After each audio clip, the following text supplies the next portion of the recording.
नमस्कार। आज हम दो बहुत ही आम चीजों को देखेंगे, एक लोहे की कील और कोयले का एक टुकड़ा। ये दोनों चीजें कितनी अलग हैं, है ना? पर इनकी कहानी सिर्फ यहीं खत्म नहीं होती। चलिए विज्ञान की नजर से इनकी छिपी हुई दुनिया को समझने की कोशिश करते हैं। देखिए, एक तरफ है ये चमकदार कठोर कील और दूसरी तरफ कोयले का ये टुकड़ा जो एकदम चमकहीन और भंगुर है।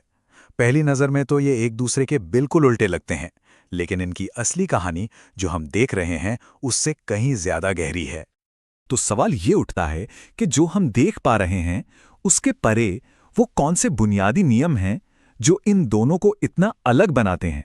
इसका जवाब ढूंढने के लिए हमें एक तरह से मटेरियल जासूस बनना पड़ेगा और हमारी जांच शुरू होगी इनके फिजिकल प्रॉपर्टीज यानी भौतिक गुणों से।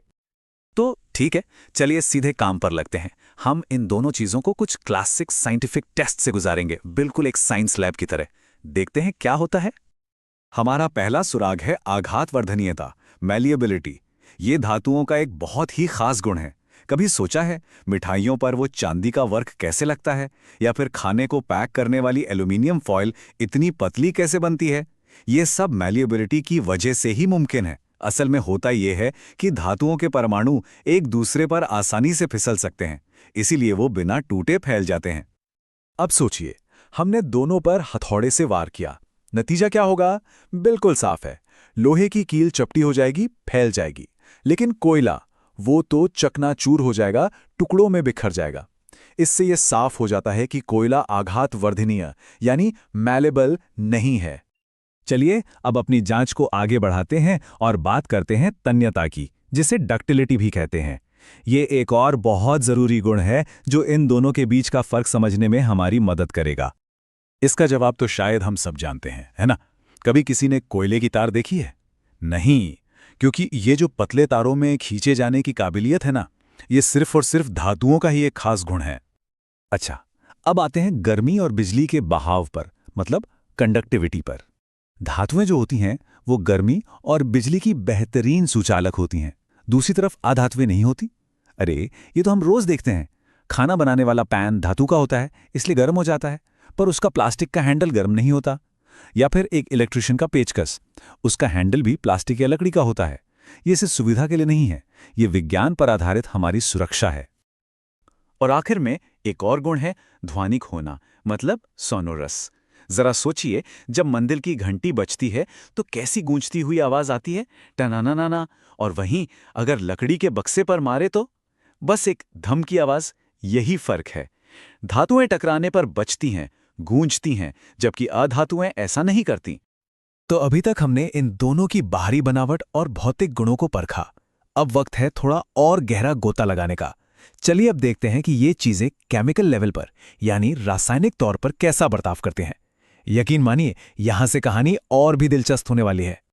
यहां एक बहुत बड़ा फर्क इस बात में है कि ये ऑक्सीजन के साथ कैसे रिएक्ट करते हैं। धातुएं जब ऑक्सीजन से मिलती हैं तो वो क्षारीय यानी बेसिक ऑक्साइड बनाती हैं। इसका सबसे आम उदाहरण है लोहे पर लगने वाला जंग। और अधातुएं वो अम्लीय यानी एसिडिक ऑक्साइड बनाती हैं। अच्छा, इसे समझने का एक बहुत बढ़िया तरीका है सल्फर के साथ एक छोटा सा प्रयोग करना। सल्फर एक अधातु है, तो देखिए, जब हम सल्फर को जलाते हैं तो उससे एक गैस निकलती है। फिर हम उस गैस को इकट्ठा करके पानी में घोल देते हैं और बस एक नया पदार्थ तैयार हो जाता है। और अब देखिए असली सबूत। ये जो नया घोल बना, ये है सल्फ्यूरस एसिड। और जब हम इसमें नीला लिटमस पेपर डालते हैं तो वो लाल हो जाता है। ये केमिस्ट्री में एक क्लासिक टेस्ट है जो साफ साफ साबित करता है कि ये घोल अम्लीय है, बिल्कुल वैसा ही जैसी हम एक अधातु से उम्मीद कर रहे थे। ये फर्क सिर्फ ऑक्सीजन के साथ ही नहीं, बल्कि एसिड के साथ भी उतना ही साफ दिखाई देता है। धातुएं जब एसिड से रिएक्ट करती हैं तो हाइड्रोजन गैस बनाती हैं, और जब इस गैस को जलाते हैं तो पॉप की एक आवाज आती है। लेकिन अधातुएं, वो एसिड के साथ आमतौर पर कोई रिएक्शन नहीं दिखाती, एकदम शांत। लेकिन तब क्या होता है जब हम धातुओं को ही एक दूसरे के आमने सामने खड़ा कर दें, मतलब एक धातु का मुकाबला दूसरी धातु से। यह हमें एक बहुत ही दिलचस्प कॉन्सेप्ट की तरफ ले जाता है, जिसे विस्थापन अभिक्रिया या डिस्प्लेसमेंट रिएक्शन कहते हैं। चलिए इसे समझने के लिए एक क्लासिक एक्सपेरिमेंट देखते हैं। हमारे पास नीले रंग का कॉपर सल्फेट का घोल है। अब जरा ध्यान से देखिए कि तब क्या होता है जब हम इसमें जिंक का एक छोटा सा टुकड़ा डालते हैं। और कुछ देर बाद देखिए एक कमाल का बदलाव हुआ है। घोल का नीला रंग गायब हो गया है, वो रंगहीन हो गया है और बीकर की तली में तांबे का एक लाल सा पाउडर जमा हो गया है। इसका मतलब साफ है, जिंक ने घोल में से कॉपर को हटाकर उसकी जगह ले ली है। अब ऐसा हुआ क्यों? वो इसलिए क्योंकि धातुओं के बीच भी एक तरह की पावर रैंकिंग या पदानुक्रम होता है। नियम बहुत सीधा है, जो धातु ज्यादा रिएक्टिव है, ज्यादा ताकतवर है, वो कम रिएक्टिव धातु को उसके घोल से बाहर निकाल फेंकती है। ये एक तरह का केमिकल पावर गेम है। और ये कोई तुक्केबाजी नहीं है, इसके पीछे पक्का विज्ञान है। जैसा कि ये चार्ट दिखा रहा है, जिंक की रिएक्टिविटी आयरन से ज्यादा है और इन दोनों की ही कॉपर से कहीं ज्यादा है। बस यही वजह है कि हमारे एक्सपेरिमेंट में जिंक कॉपर को हटा पाया। इसका उल्टा कभी नहीं हो सकता। कॉपर कभी भी जिंक को नहीं हटा सकता। तो हमने इतने सारे सुराग इकट्ठे कर लिए, भौतिक भी और रासायनिक भी। अब देखते हैं कि लैब में सीखी ये सारी बातें हमारी रोजमर्रा की जिंदगी में, हमारी दुनिया में कैसे काम आती हैं। भले ही अधातुएं चमकदार या बहुत मजबूत ना हों, पर हमारी जिंदगी उनके बिना चल ही नहीं सकती। जरा सोचिए, जिस ऑक्सीजन से हम सांस लेते हैं वो एक अधातु है। फसलों को उगाने वाले उर्वरकों में नाइट्रोजन होती है। पानी को साफ करने के लिए क्लोरीन का इस्तेमाल होता है। ये सब अधातुएं हैं जो हर पल चुपचाप हमारे लिए काम कर रही हैं। और धातुएं अपनी मजबूती, गर्मी और बिजली चलाने की क्षमता और अपनी आघात वर्धनीयता की वजह से हमारे आज के मॉडर्न इंफ्रास्ट्रक्चर और इंडस्ट्री की रीढ़ की हड्डी हैं।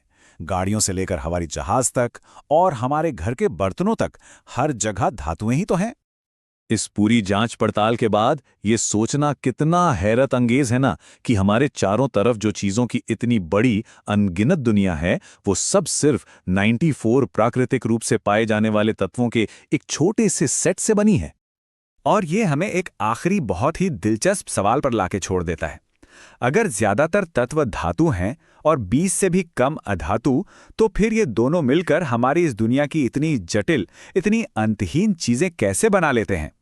प्रकृति इन दो सीधी सादी श्रेणियों का इस्तेमाल करके इतनी खूबसूरत दुनिया कैसे रचती है? शायद यही तो केमिस्ट्री का असली जादू है।